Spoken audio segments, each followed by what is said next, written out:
बढ़ते हैं और वेदांता की बात करते हैं, जहां पर नए रिकॉर्ड ऊंचाई पर कारोबार कर रहा है। आज का ये काउंटर फिलहाल 5.5% की मजबूती भी दर्ज है।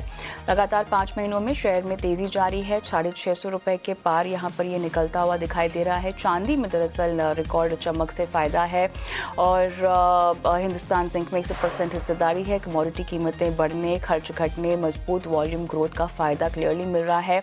NCLT मुंबई ने वेदांता लिमिटेड के डीमर्जर प्लान को मंजूरी दी थी और कारोबार को 4 कंपनियों में डीमर्जर करने की योजना पर काम जारी है। डीमर्जर के बाद ग्रुप की लिस्टेड कंपनियों की संख्या 5 हो जाएगी और डीमर्जर के बाद शेयरधारकों के लिए वैल्यू अनलॉकिंग की भी यहां पर उम्मीद है, मौके भी हैं। तमाम ब्रोकरेज हाउसेस और एजेंसीज बुलिश है। नुवामा यहां पर काफ़ी बुलिश है और शेयर का लक्ष्य 686 रुपए से बढ़ाकर 806 यहां पर कर दिया है और साथ ही कवर करने वाले 14 एनालिस्ट में सबसे ज़्यादा यहाँ पर मौजूदा स्तर से नुवामा ने शेयर में लगभग करीब 25% तेज़ी की उम्मीद भी जताई है। FY27 के लिए वेदांता के एबिट अनुमान को 17% बढ़ाया भी है।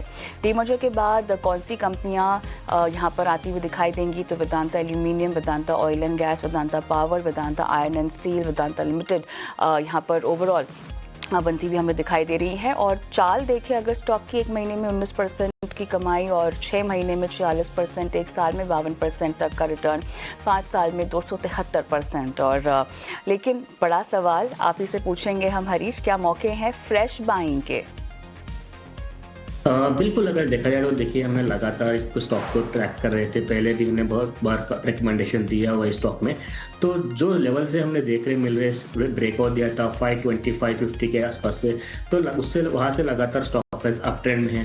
अगर लॉन्ग टर्म चार्ट स्ट्रक्चर देखते हैं तो 10 ईयर्स ऑलमोस्ट 2010 में जो हाई बनाया था, उस साल का हाई में इस पिछले साल में ब्रेक किया था। वहाँ से हमें लगातार रैली देखने मिलती है। मुझे लग रहा है कि बड़ा सा एक लंबा टाइम का कंसोलिडेशन के बाद स्टॉक प्राइस ब्रेकआउट दिया है। तो मुझे लग रहा है कि यहाँ से एक अच्छी तेजी देखने मिल सकती है आगे जाके। मुझे लग रहा है कि लॉन्ग टर्म में हिसाब से किसी के पास लॉन्ग है तो बिल्कुल बने रह सकते हैं।